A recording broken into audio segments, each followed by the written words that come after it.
Cultural and Political Ecology group of the Association of American Geographers. And he's been a wonderful mentor to me there and here. He's included me in a lot of conversations about the future of political ecology and these kinds of questions that he's going to talk about today. So welcome, Bill. We're honored to have you here. Thank you.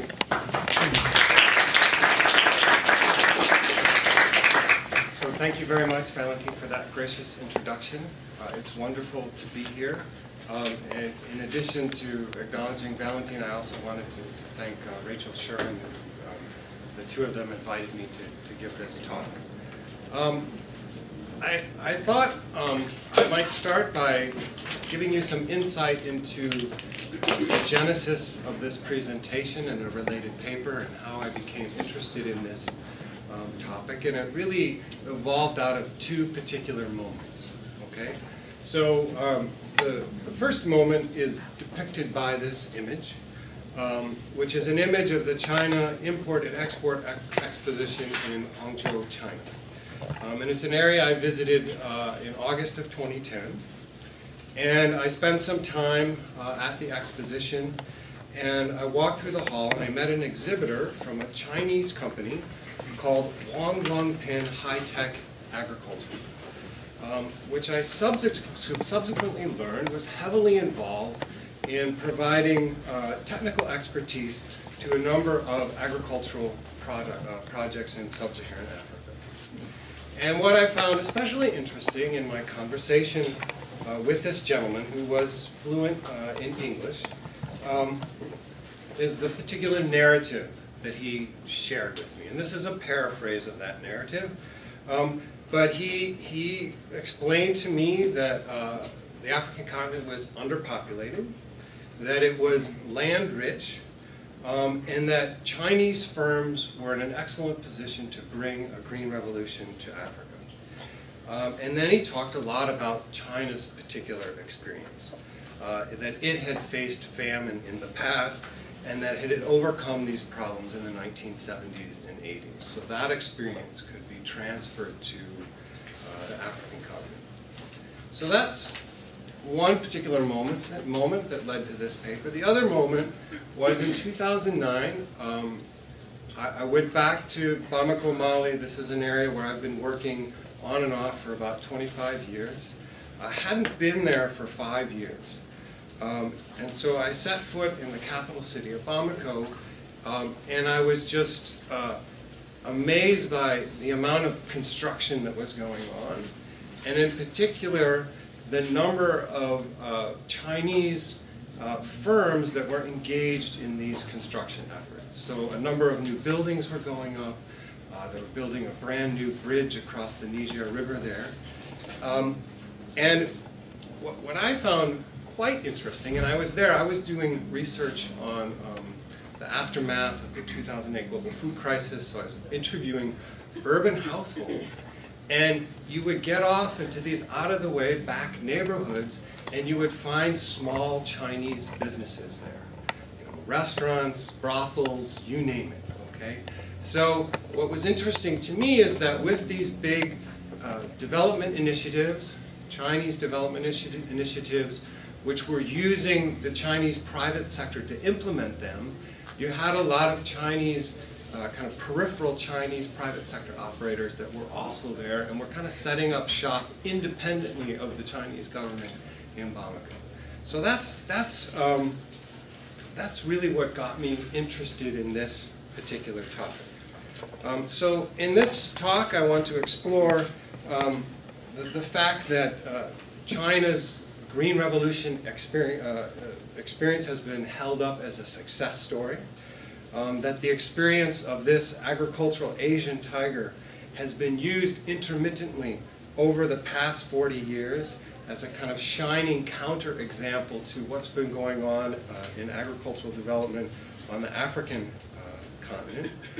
And then how really since 2008 and the aftermath of the global food crisis, that this discourse has been resurgent, okay? That we're even seeing more prominent use of the Chinese example than we had before, okay? So that's the purpose of the paper is as I outlined above, and I'm going to deal with this in kind of three pieces. Okay, so I want to critically look at this Chinese Green Revolution narrative. Then I want to look at how it's being deployed in the African context. And then I want to look at some specific agricultural development initiatives and how they're being supported or undermined by this particular initiative. Okay? So I want to be very clear that I am not a China specialist. I'm an Africanist. But I'm very intrigued by this influence of China in Africa, particularly in the realm of agriculture. Okay? I would also note that this is a work in progress, the paper, so I'm very keen to get feedback. Okay? This is not a finished product. So what is the nature of the Chinese Green Revolution narrative? And I think while we could go back further in history, and there have been recurrent famines. The most recent and most dramatic one was China's Great Famine of 1958 to 1961, which reportedly killed 36 million people, which is just astounding. Okay? And this was a seminal moment for the PRC. There are debates about whether this famine was human-caused or natural-caused. But even irrespective of those debates, okay, from that period moving forward, food self-sufficiency becomes a major priority for the government of the People's Republic. And China responded in a couple of different ways. Okay, first of all, it's determined to become food self-sufficient, and initially it has a dual approach. Okay, one is a Green Revolution approach, patterned after what is happening or what is being spearheaded by Western countries in the 60s and 70s. But also initially it has an agroecological approach, this kind of biointensive approach. So there's this piece, how do we increase agricultural production? But then secondly, and this doesn't become aggressively enforced or put into place until the late 1970s, that's the one-child policy. So to rein in population growth. Okay? I think China's opening up to the world, and this is often most clear in our minds with Nixon's visit to China in 1972. That opening up influenced the path that China eventually took in terms of agriculture. And one of the first types of exchanges that occurs after that Nixon visit is the exchange of Green Revolution technology with the West. And in particular, China ordered 13 of the largest, most modern American-designed nitrogen fertilizer plants. Okay? And more were subsequently purchased. And so then China becomes the world's largest producer of nitrogenous fertilizers, which are being used in combination with hybrid seeds to boost yields and production. And this biointensive path, which was being explored up until that point, is more or less left to the wayside. Okay, so this is a critical moment. The next critical moment is a series of changes which occur after Mao Zedong's death. So you have a reformist faction of the Communist Party which comes into power in 1979, and they begin to implement a series of changes in the agricultural sector. So agriculture is decollectivized, it's decentralized, and you have the introduction of what they call the household responsibility system. So you still have a quota that you need to fill and provide to the state, but then if you exceed that quota, the production is that of the households. They can do with it what they want. They can consume it, they can sell it. Okay? And people are also granted individual tenure rights. It's not private tenure like we're used to in the West, but it's usufruct rights. Households have secure use rights to that land. So instead of collectivized production, it's individual household production.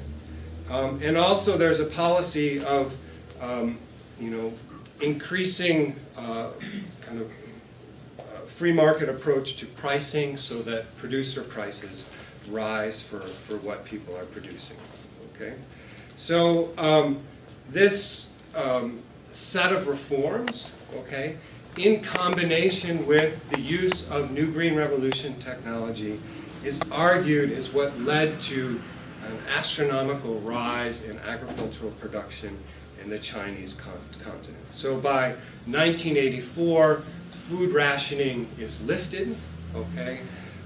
China has a per capita food supply by the 80s that is close to what Japan has, so a very kind of comfortable mean situation. And this is just some information. This is provided by USDA. Thank you very much.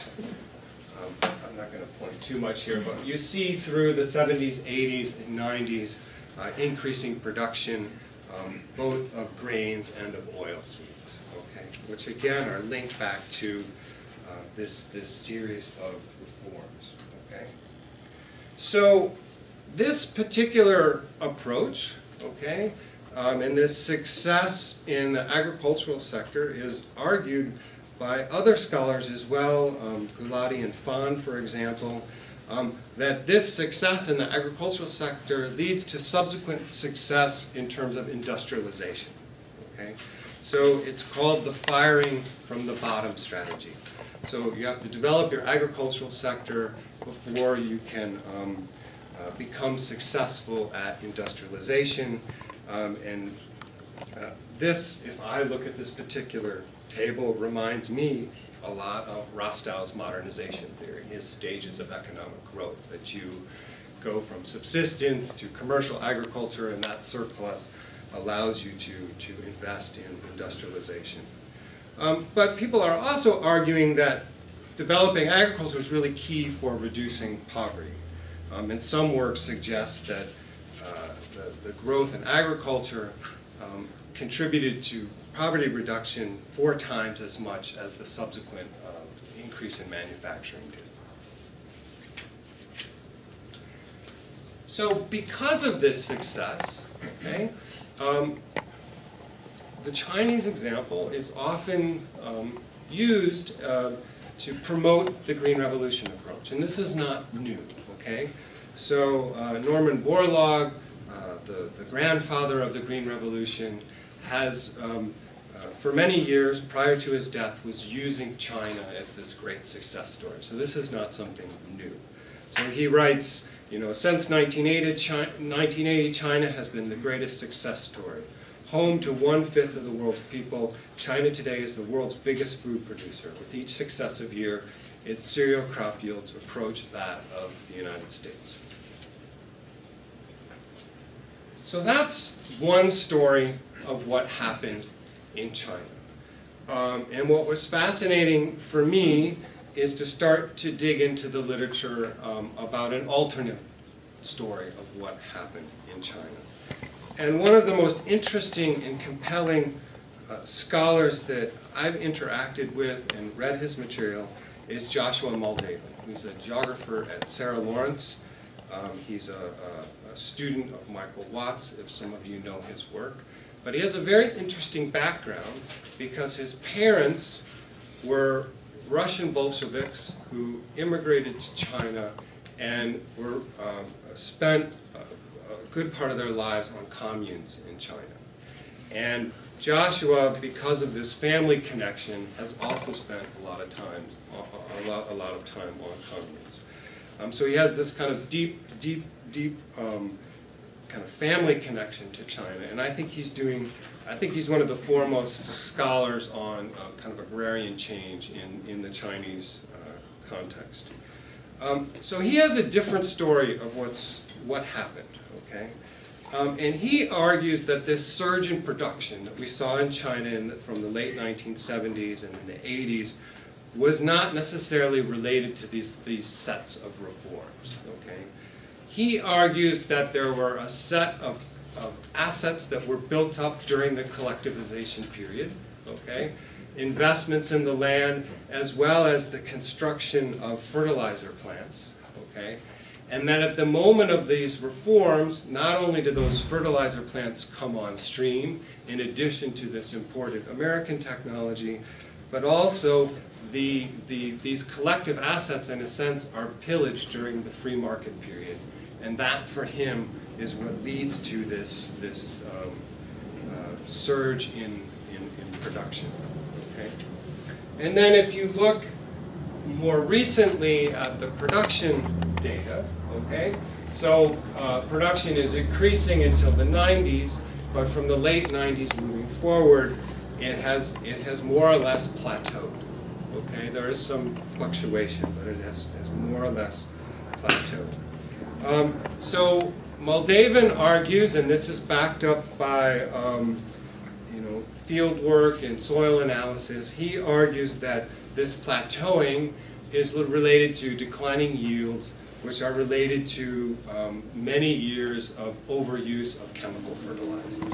And some of you may be soil scientists, but if you heavily use chemical fertilizers without organic inputs, it leads to a problem known as soil acidification, which depresses your yields. Okay.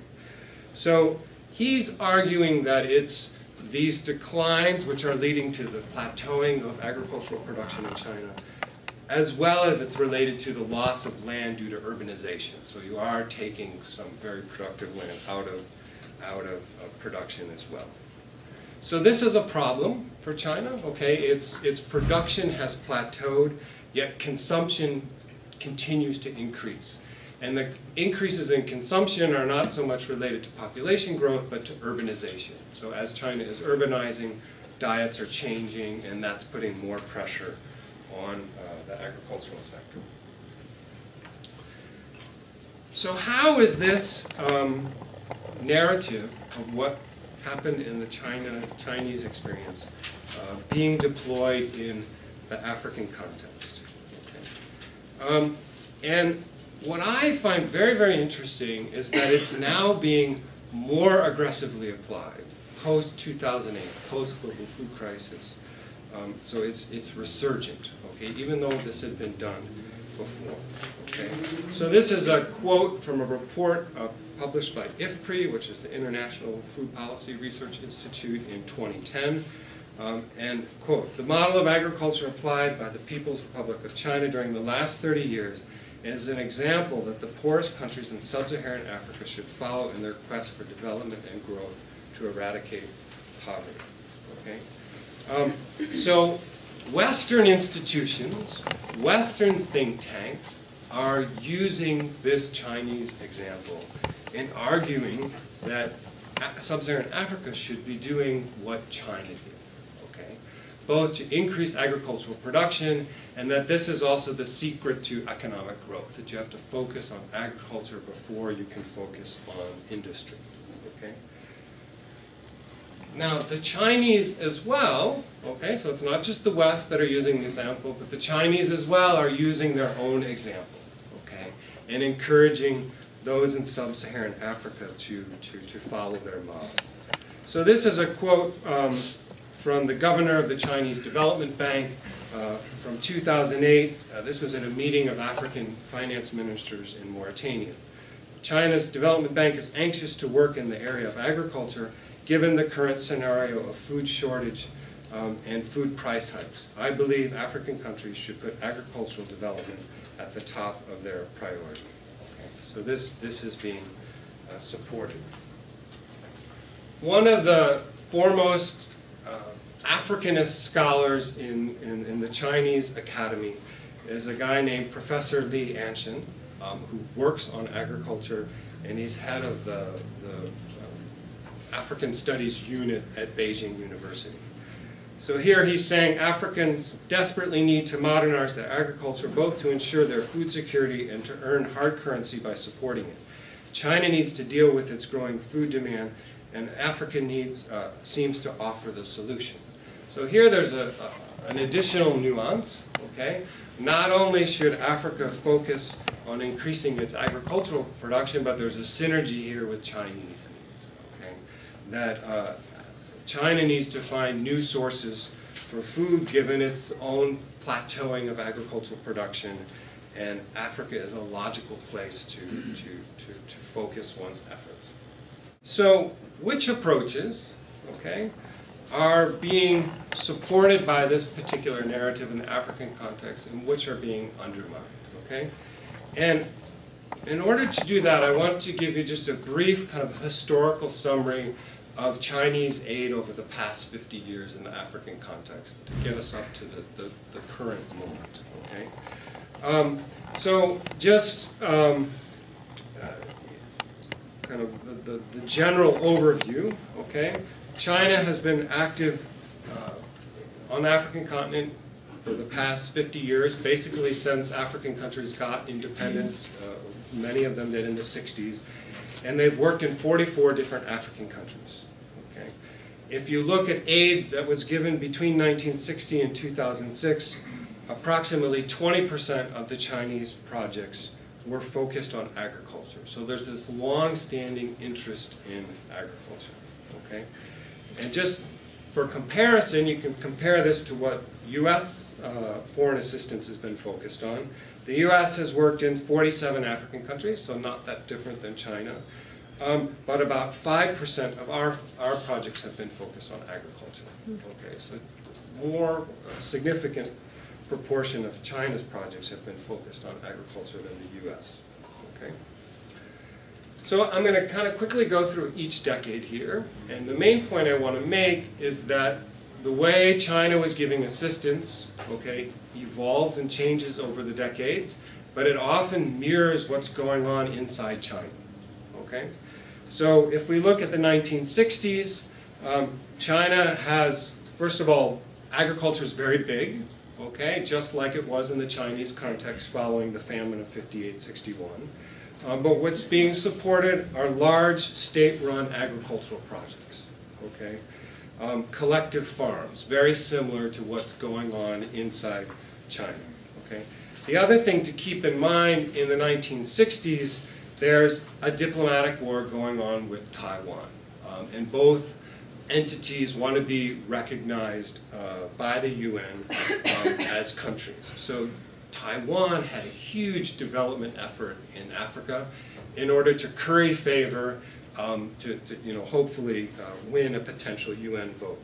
So for example, Taiwanese aid peaks in 1968. Taiwan had over 1,200 agricultural experts in Africa at the time, working in 25 different countries. Okay? And what's interesting about Taiwan is that Taiwan has a different approach than the PRC does. The Taiwanese are focusing on small and medium-sized rice and vegetable producers. Okay, so not big collectivized efforts. Okay, but the Chinese are seeking to counter this, and very often inside the same country, you're going to have Chinese aid vying with Taiwanese aid. So this is just to give you a graphic of this. This is the Gambia, which is a very small country which follows the Gambia River in West Africa.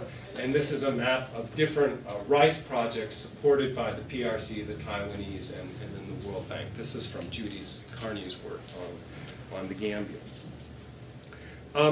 So things begin to change in the 70s because in 1971, the PRC gets the China seat in the UN. So Taiwan effectively loses that diplomatic war and begins pulling out of the African continent. So many of these Taiwanese projects, when the Taiwanese leave, they actually revert to the PRC.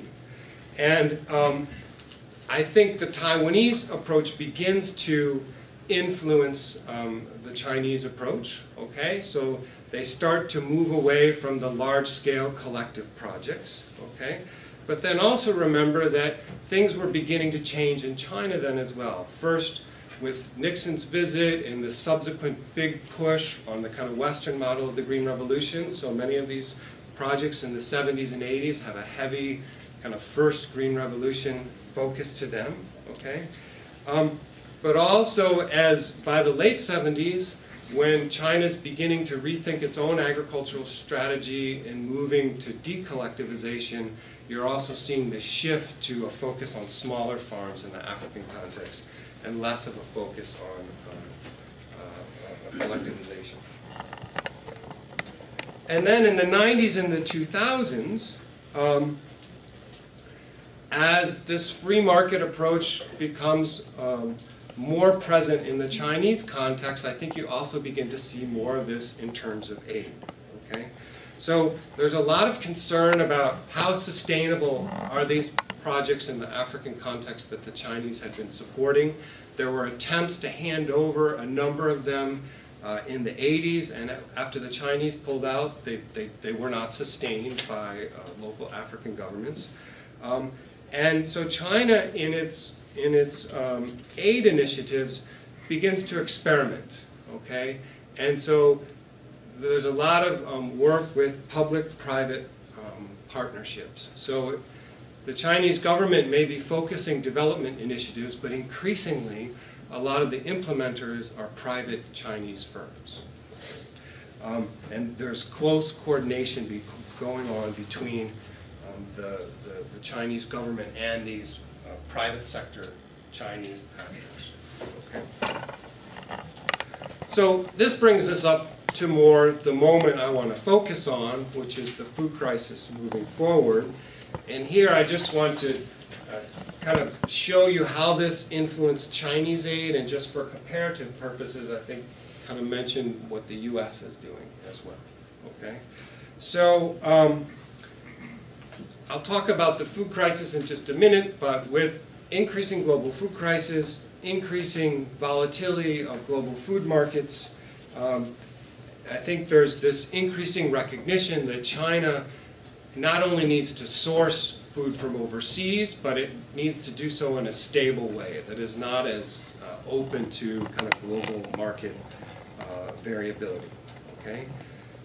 You see this rhetoric, okay, about how Africa is a sparsely populated place. It's underpopulated. I don't necessarily disagree with that. And this argument that it's very land rich. Okay, so there's a lot of potential in Africa. Okay, so and key in the kind of focus here are these public-private partnerships and the pushing of a green revolution approach. Okay, in some instances, China is engaging in long-term leases of African farmland. Okay, so-called land grabs, which are really about export-oriented food production. Okay, food production that is going to come back to China. Okay, this is mainly going on in southern Africa. Mozambique, Tanzania, Malawi, Angola are sites of these long-term leases. Okay, the other kind of pillar of Chinese aid is about infrastructure developments, particularly in those countries that have mineral resources that the Chinese are very interested in. Okay. So concurrent with this, what's going on with US aid? Okay, and I think there are some important nuances and differences here and some interesting similarities. Okay, USAID, the major kind of bilateral assistance arm of the US government, had a declining interest in agriculture over probably a 20 to 30 year period. Okay, so after 2007, 2008, all of a sudden we see a resurgence of an interest in agriculture. Okay, and you know, there's this focus on food self-sufficiency again in a way that hadn't really been there since the 1970s. How do we increase food production in the African continent? But very interestingly, it's not, you know, the Chinese, it's how do we increase food production not just for Africans but for our own consumption. That's not the US concern. The US concern is really colored by our interest in security and our kind of global anti-terrorism concerns. And there's this deep belief that food insecurity leads to social unrest and it can foment you know, terrorism. So that's part of the kind of US interest in food security. Okay? So big support for another green revolution in Africa, as AGRA, a nonprofit, is very active in this area, gets a lot of support from the Gates Foundation. And where I work in West Africa, there's a particular focus on rice, okay, and a particular variety known as NERICA rice, which is a cross between Asian and African rice varieties. And I'm going to come back to NERICA rice. Okay? So very quickly, I just want to kind of sketch out this important moment, okay? The 2008 global food crisis, okay? So, you know, we went through a period of low food prices in the 80s and 90s, but food prices begin to gradually increase from 2000, okay? 2007 to 2008, average food prices increased by about 50%. For some commodities like rice, they increased 100%, okay? So this, you know, is of concern to the Chinese, okay? How are they going to access food at a reasonable price? It's, like I said, of concern to the Americans because of security concerns. Food prices did go back down after 2008, but they've come back up in 2011, okay? But it's a different set of commodities than we saw in 2008. And this is just a longer-term view of food prices adjusted for inflation. So you have your nominal food prices, but the real food prices, if you adjust for inflation, you will notice that this is not the highest global food prices have ever been. Okay, so if we go back to an earlier period in the 70s and the 60s, they got as high then as they are now. Okay, but high food prices are a particular problem for the urban poor. Okay, this is a big generalization, but typically the urban poor, in comparison to their rural counterparts, don't produce as much of their own food. They're more dependent on the market, and a large proportion of their incomes are spent on food. So, you know, one of the key indicators for food insecurity in the urban context is the price of food. So, when global food prices went up, this spawned a lot of social unrest around the world, much but not all of it in the global south. And there's a particular concentration in West African coastal cities, which by the time this happens are heavily dependent on imported rice, mostly, not exclusively, but mostly from Asian producers. So rice went up 100% in this time. So it leads to so-called food riots, okay? I am guilty of deploying this term food riots, but I have increasingly become uneasy with the notion of a food riot because I think it implies that there's spontaneous violence, okay? That you know, we kind of have this image of animals fighting over scraps of food in a period of scarcity, and I don't really think that's an accurate description of what was going on. I think in a lot of these coastal West African cities, demonstrators are unhappy with their governments. They're trying to draw their government's attention to the vulnerability of the urban poor. They're dissatisfied with a set of government policies which led to this particular moment. And I think that's really different than the kind of food riot image that we often have in our country. So now I'm going to focus specifically on Mali, and I'll be frank, it's because I know this place well. It's a place I've been in and out of for the past 25 years, which allows me to kind of look more in depth at what happened there. Okay? So, and how this Chinese Green Revolution narrative influenced the response. Okay? So, interestingly, Bamako, Mali, the capital city, did not experience food riots. Okay? But the Malian government was extremely nervous in 2007, 2008. Okay? So Mali did ban exports of grains. Okay?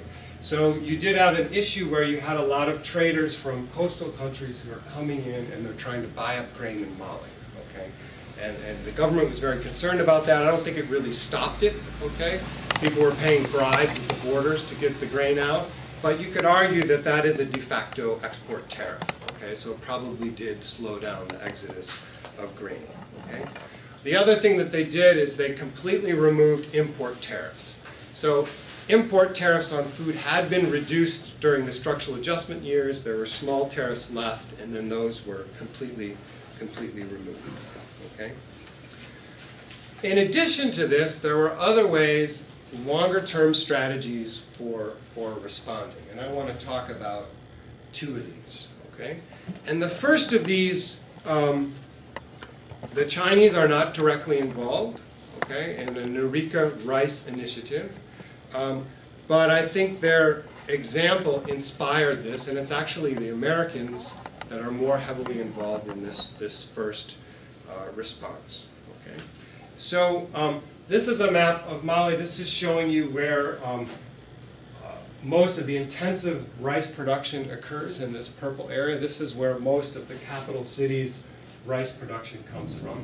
But in the southern part of the country, which historically is the breadbasket of West Africa, you are growing sorghum, millet, maize, groundnuts, okay?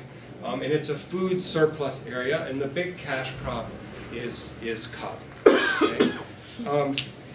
And the Prime Minister of Mali in 2008, because of this concern about global food prices, launches a massive initiative to plant NERICA rice in the southern part of the country.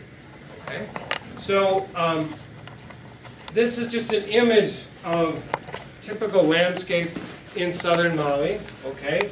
You have seasonally flooded areas that are in the lower lying areas where traditionally women, and rice was a women's crop, women would grow rice, okay?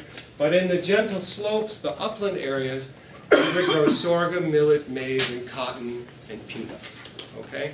This is a topo sequence. It's a profile of the landscape. I apologize for the indigenous soil types, but I'm just trying to give you a sense of how rice was grown in the lower areas, and you have these other crops which are grown on the slopes, okay? Not much surplus rice is grown in southern Mali. Women grow it, and it's a kind of a special crop for weddings, for celebrations. Okay, the major food crop in these areas, like I said, are these other coarse grains.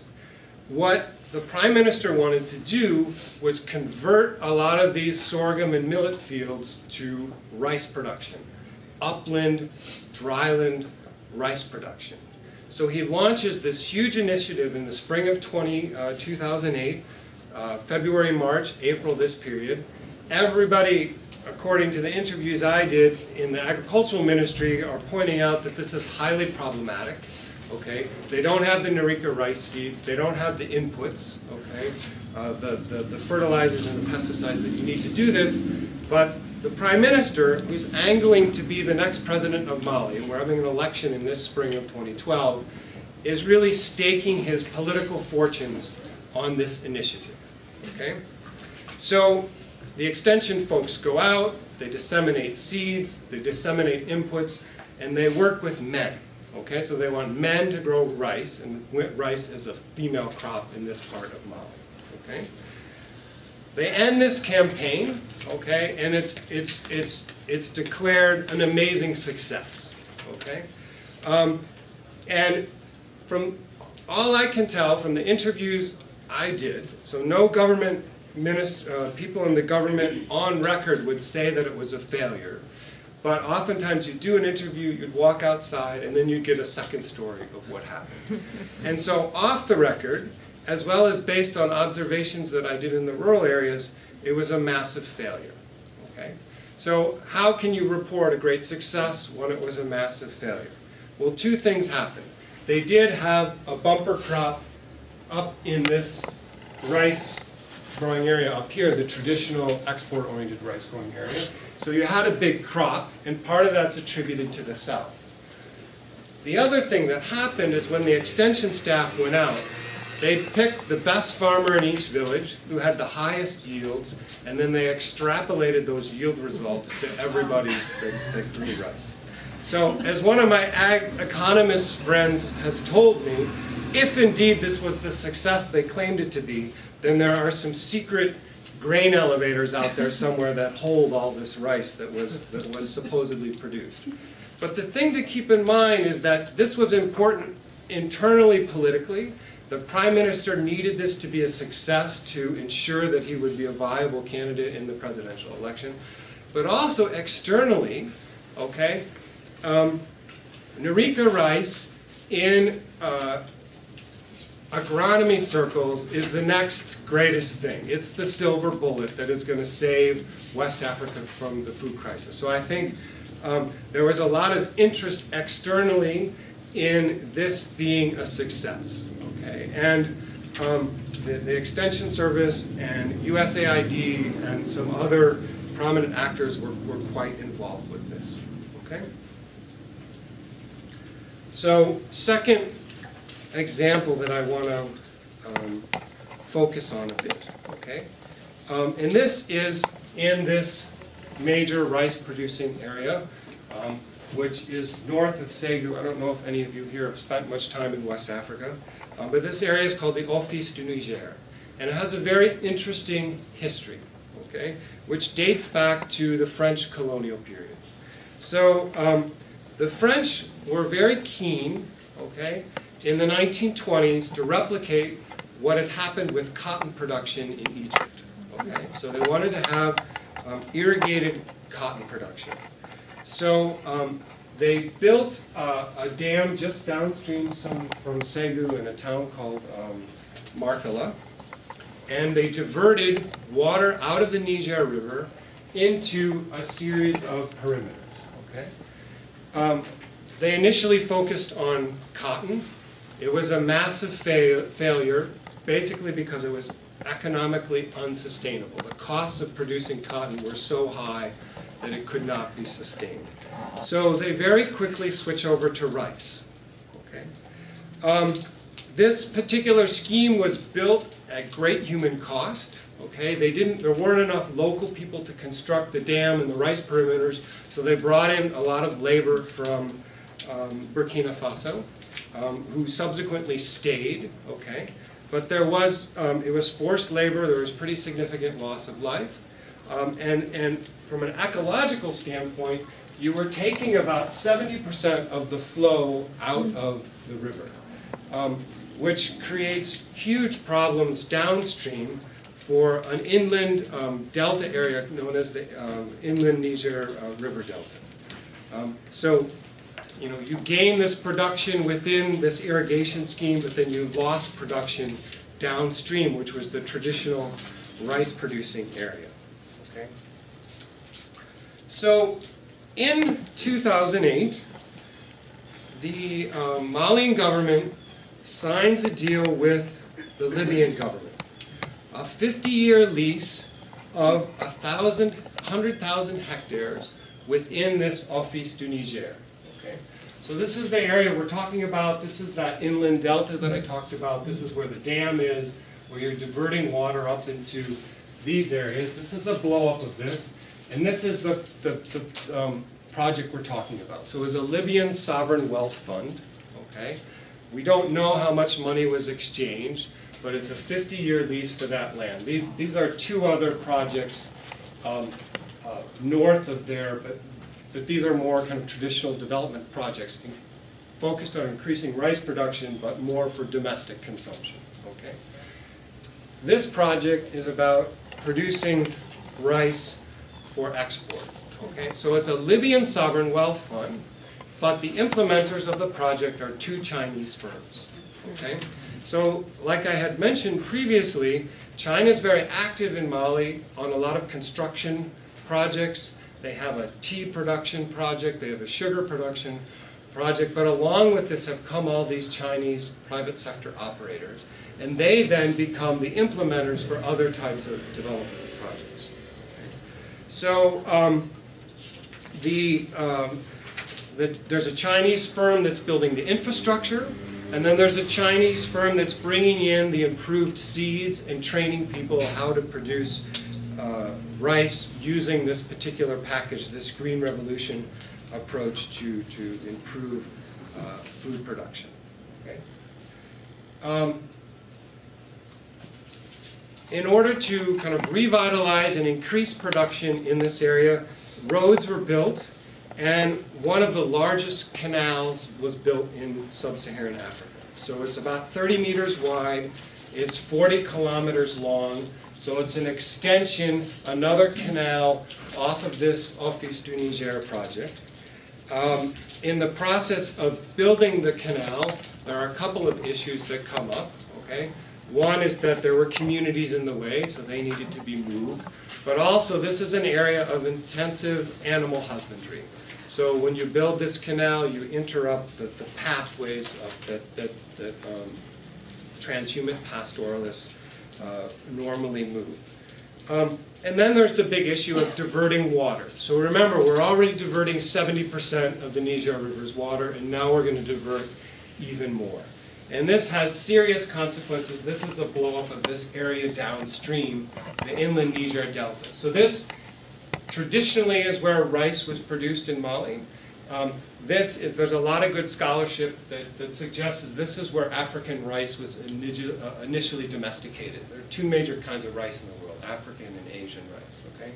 So this has a long history of rice production, and it's also a site of incredible agrobiodiversity in terms of different types of rice varieties. They also practice recessional agriculture. So, the floods come in around June, the water level starts to go up, it starts receding in December, and as that water recedes, you can plant on the residual moisture as the river recedes. Okay? Also, as the river recedes, there's a plant known as urgu, which is prime fodder for animals. So in the dry season, there's a pastoralists come into this area, they graze their cattle, and then they'll leave this area when the rains return. So this whole set of kind of fishing and agriculture and pastoral livelihoods is being threatened by increasing diversion of water upstream from this site. So you may be wondering, and I have wondered intensely, what's going to happen to this project since Gaddafi is no longer in control of Libya and he's in hiding. And the best thing I can tell is that the agreement was signed with the Libyan government. It was not signed with Gaddafi.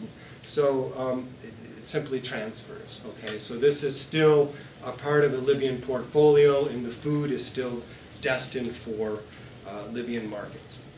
Now what's interesting is the way this particular project has been sold to the Malian people, and is very much about improving food self-sufficiency, getting infrastructure investments, and teaching people how to use so-called modern agricultural practices. So this is a quote from the Malian agricultural minister. Our concern today is to modernize agriculture, especially rice cultivation.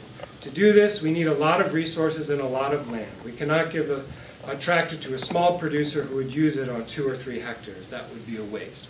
So large-scale agriculture, a big emphasis on, you need resources to build this infrastructure to improve rice. And these Chinese firms are, involved in this implementing this particular approach. So I want to end by revisiting the question that I originally posed. Does the Chinese Green Revolution narrative provide useful policy suggestions for African agricultural development? Is this a model that African countries should follow? Okay. My concern here is that we're getting a sanitized version of the history of what happened in the Chinese context. And it reminds me so much of the way structural adjustment was sold in the African context. So if you've studied structural adjustment, you may know that what the World Bank did is it pointed to the examples of the NICs, the newly industrialized countries in East Asia.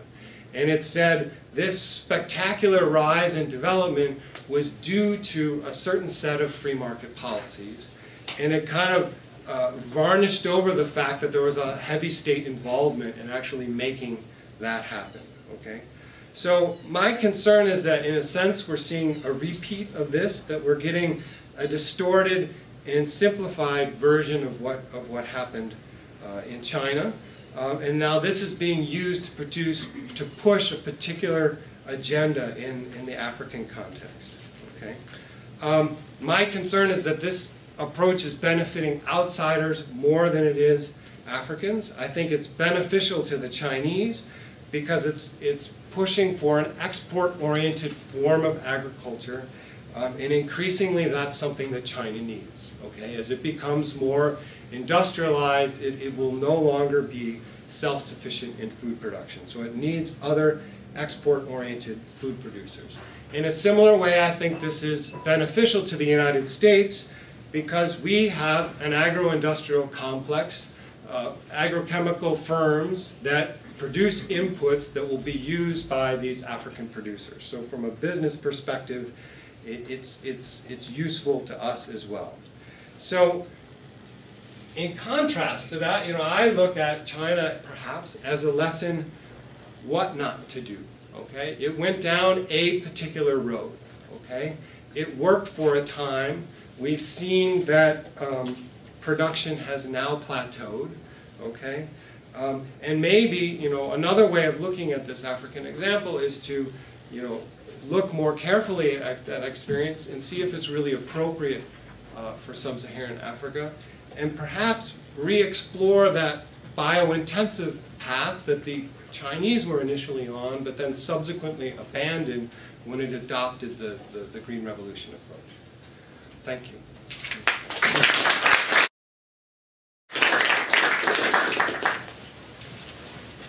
Thanks very much, Bill. We have a fair amount of time for questions and discussions, so I'm going to let Bill field questions. I know there are a lot. Sure. Let's suppose that, it is true that China is in a situation where it needs food coming in, right? Because of the changes within their country. So they're in a situation where we need to have food, okay?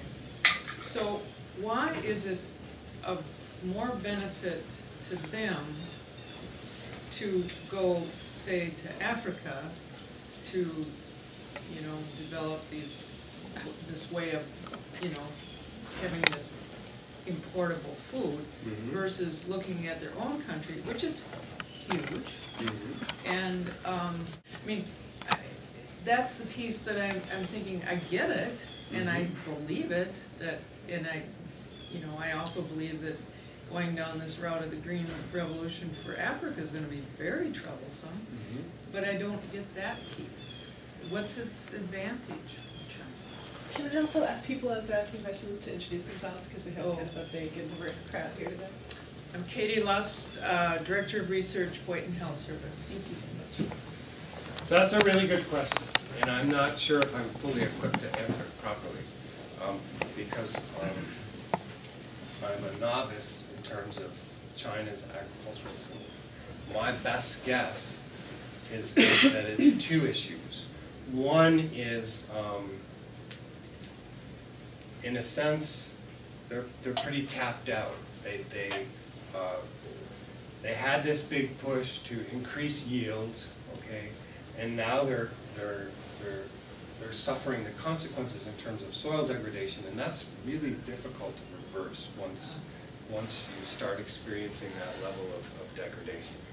I suspect the other piece of it is just an increasing trend towards industrialization and urbanization and the redeployment of labor away from agriculture. Yeah. Don Johnson, a retired librarian. I have a two-pronged type of question. You mentioned in China the plateau in the production of materials, and that urbanization was one of the great driving forces for the new demand for food. I believe most studies tend to indicate that with greater prosperity, people are going away from the cereal grains, and they're adopting other foods, particularly meat. Yeah. So what effect is that on the lovely statement that you made? But the other thing that I'm curious about is in Mali, how much urbanization is there? And I mean, is there any relationship to the drive, the need for more food production if you're not having that much urbanization? So, first part of your question, you're absolutely right. Okay, the increase in demand for food consumption is not so much related to population growth, but it is directly tied to urbanization. So as people move to urban areas, their diets change, they consume more meat, and you need this grain to produce the meat that people increasingly want to consume. So I think that is a big driver behind this, coupled with losing land to urbanization and taking people out of the rural labor force. But are they going to be feeding the animals wheat and rice? I mean, that's pretty expensive grain.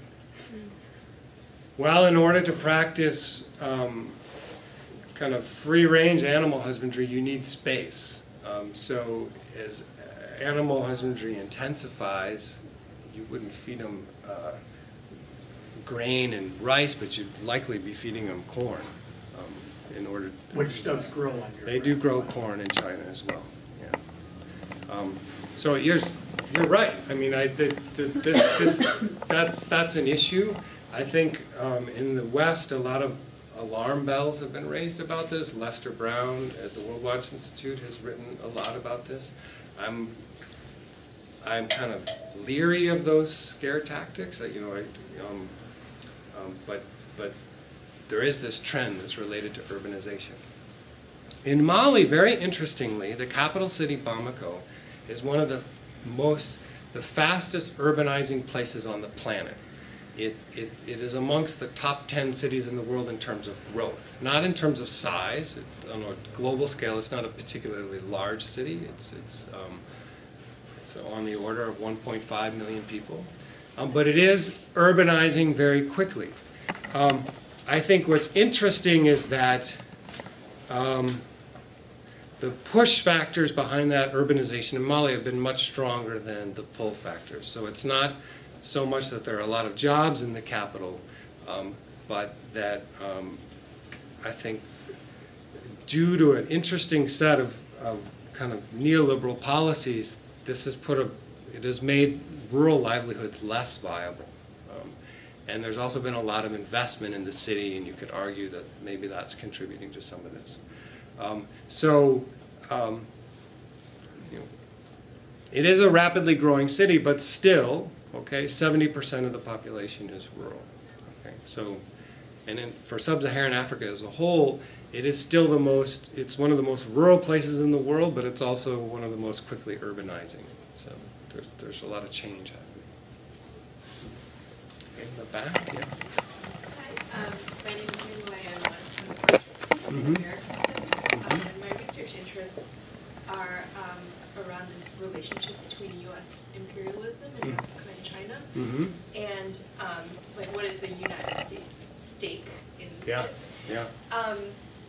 And my frame of reference is largely the Tazara Railway project.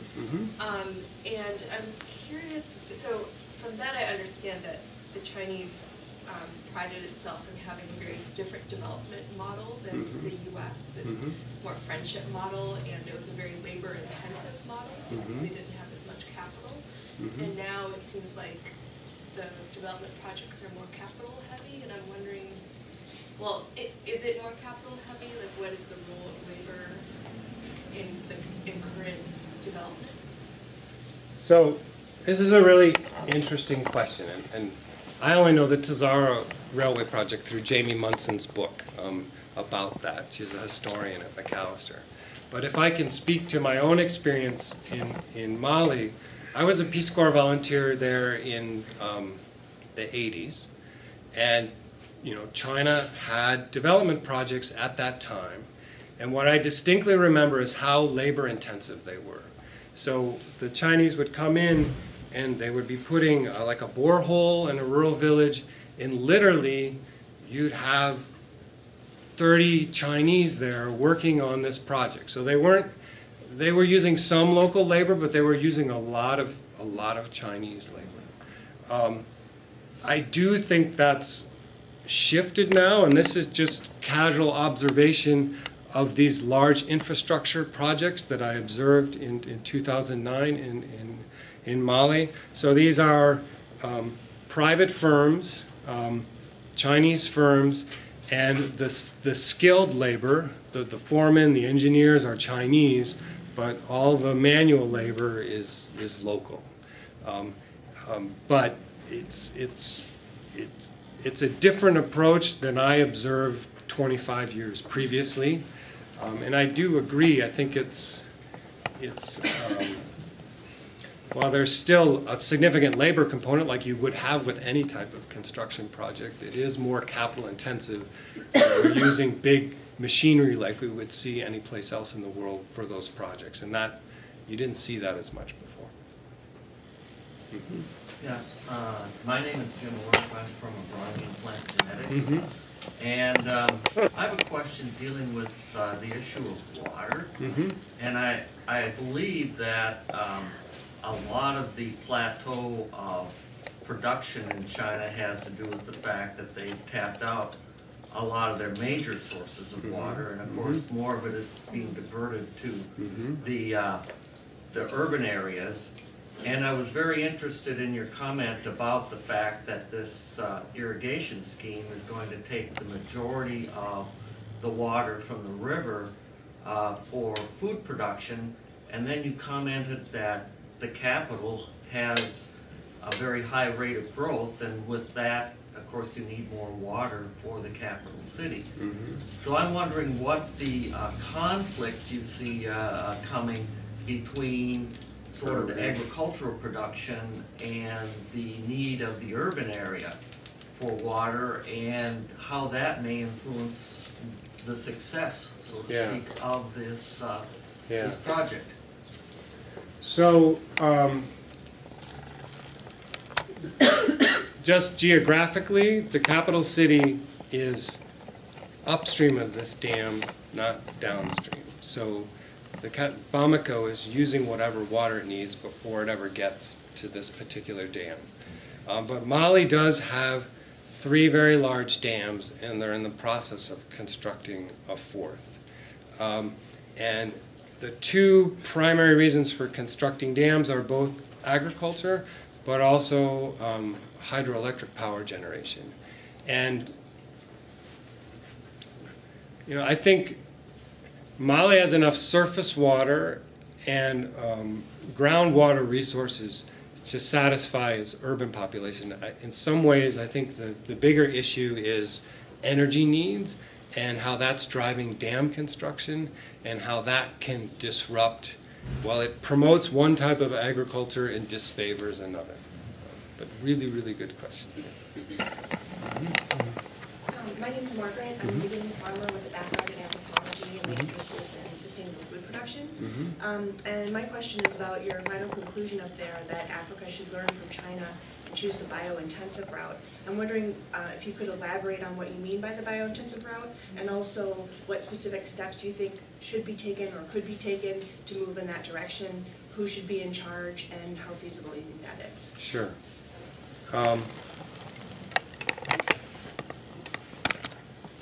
So, before I answer that, I need to tell you why I'm concerned about the new Green Revolution approach and why I think that's less viable. And for me, it really has to do with 2 things. First of all, if your ultimate goal is to prevent hunger, so you want food to get to the poorest of the poorest of the poor don't have the means to access the particular set of new Green Revolution technologies. So you have to, on credit, buy seeds, pesticides, and fertilizers. Maybe you could afford it 1 year, or you could take out credit to get them, but agricultural production is so variable in Mali that it's really easy to get in one of these kind of debt credit traps. So I think that's problematic for the poorest of the poor, but also it's an energy-intensive approach to agricultural production. And my concern is that, we know with some certainty that global energy prices are going to go up. I mean, they may fluctuate, but they're going to go up. And to encourage countries to get into very energy-intensive agricultural production, I think is problematic. So, what are the alternatives? My limited understanding is that the Chinese were actively exploring this biointensive approach at one point in time. and then it was abandoned. But it's an approach that is very focused on plant interactions. So, you know, if you mix legumes and grains, they can facilitate the growth of one another through fixing things like nitrogen. Or if you use polycultures, it reduces insect problems, so then you don't have to use as many pesticides. It's an approach which probably became most evolved in Cuba because they were forced to deal with that problem because of, you know, they were no longer a patron of the Soviet Union, and the U.S. had an embargo on them, so we saw a lot of progress on that particular front. So there's, in the scientific literature, there's this argument from a certain quarter that you can never be as productive following this agroecological route. There's another group of scholars who are arguing that it could be close to almost as productive and in many ways more efficient because you don't have to input all this energy to get this kind of output. So what do you propose for doing that? I think you need government support and scientific establishment that's gonna support that kind of approach. I mean, working very closely with local people, trying to build on indigenous systems and improve them. But we don't, the extension service in every African country I've seen, and I've worked closely in 6 African countries, tend to be heavily in favor of a green revolution approach. And this is not a new thing. I mean, this dates back to the 1960s and 70s when most African countries had a policy of food self-sufficiency. That gets abandoned after structural adjustment, and now we're seeing the return of that. In the back, yeah. My name is Aledo, and I'm at Humphreys School of Public Affairs, and I'm from Togo, West Africa. Bienvenue. Merci. I guess my question is, you just said that government in Africa are not in favor of this kind of thing. They want the green revolution approach. So, is there do we keep showing them this kind of approach, or do we go to the local people and educate them so they can pressure the government to do that kind of change? Because I feel like most local people don't know about this kind of research, and they don't understand, or they don't know, and no one is telling them why this and why that. So instead of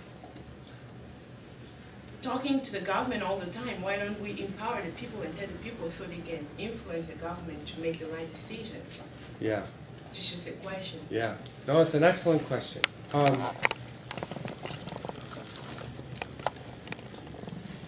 I guess I favor kind of a nuanced hybrid approach. How can you use local insights and combine them with outside expertise to come up with a hybrid, better solution?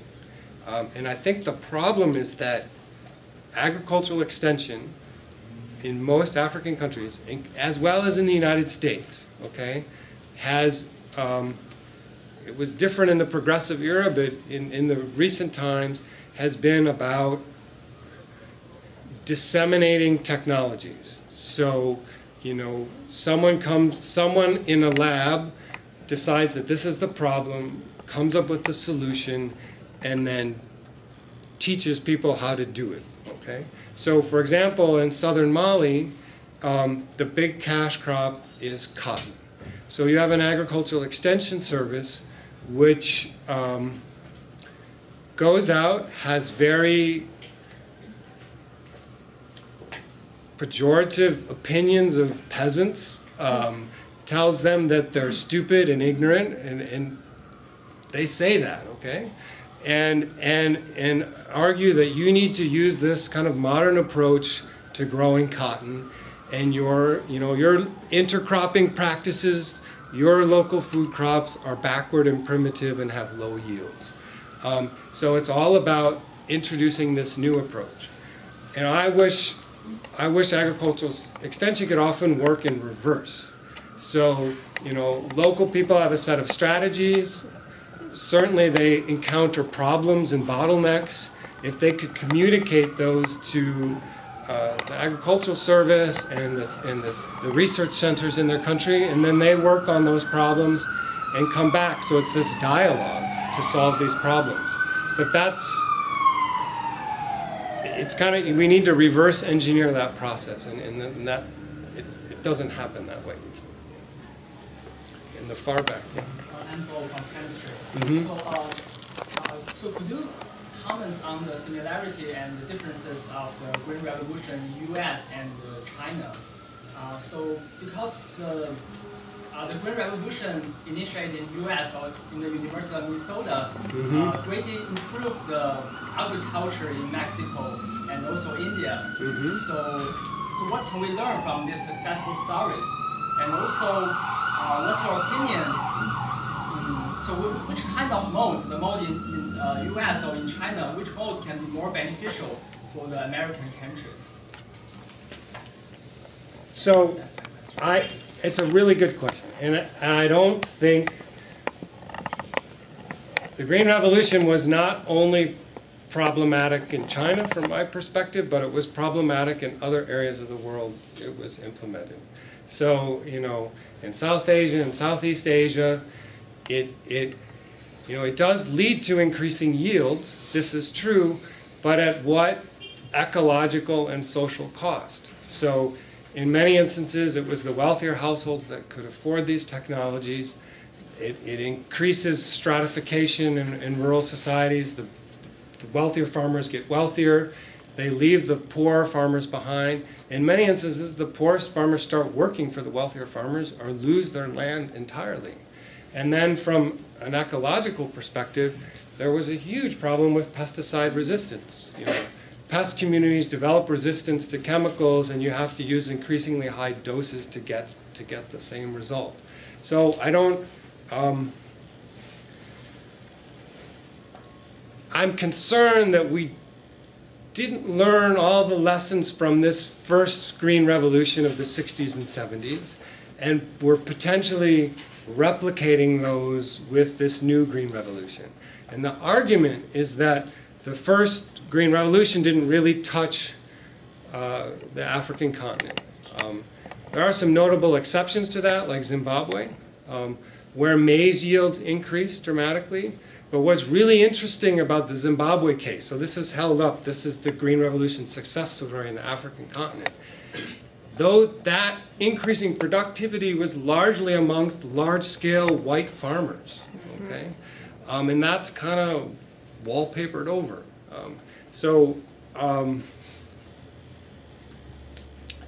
Even, you know, there are lots of problems with the first Green Revolution, and I wish we would take on board all of those issues before we start pushing it again. Hi, I'm Karen. I'm at Land O'Lakes, which is a cooperative. And my question has to do with this issue of foreign direct investment. And that seems to be a very important element that's happened just in the last 5 years of that foreign countries are coming in, and Africa for a very long time was almost considered a flyover continent. I mean, investment was not coming. Now, because of these shortages, where there's these land grabs with tribal leaders,